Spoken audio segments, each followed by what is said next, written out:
நெடுங்கணி வவுனியா வடக்கு பலநோக்கு கூட்டுறவு சங்கத்தின் ஊழியர்கள் இரண்டாவது நாளாகவும் இன்று உண்ணாவிரத போராட்டத்தில் ஈடுபட்டுள்ளனர்.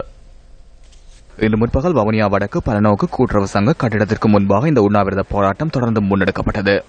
வவுனியா வடக்கு பலநோக்கு கூட்டுறவு சங்கத்தில் முறைகேடுகள் இடம்பெறுவதாக உண்ணாவிரத போராட்டத்தில் ஈடுபட்டவர்கள் குற்றம் சுமத்தினர். கூட்டுறவு ஆணையாளர் கூட்டுறவு அமைச்சர் வர கடிதங்கள் அனுப்பியிருக்கிறோம். இதுவரையில எங்களுக்கான பதில்கள் எதுவும் கிடைக்கல. ஈடுபட்ட சில வவுனியா மாவட்டக்காரர் கூட இந்த பகுதிக்கு வந்து பார்க்க கிடைக்கல. இதுவரையில் எங்களுக்கு சாதகமான பதில் எதுவும் கிடைக்கல.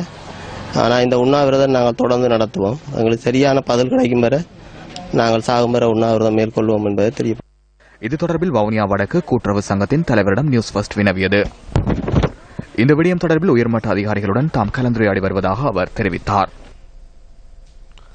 முன்னாள் ஜனாதிபதி மஹிந்த ராஜபக்சவின் மகன் எதிர்வரும் 29ஆம் தேதி வரை யோஷித் ராஜபக்ச உள்ளிட்ட 5 பிணை வழங்குவது தொடர்பான பரிசீலனை எதிர்வரும் 29ஆம் தேதி வரை ஒத்திவைக்கப்பட்டுள்ளது.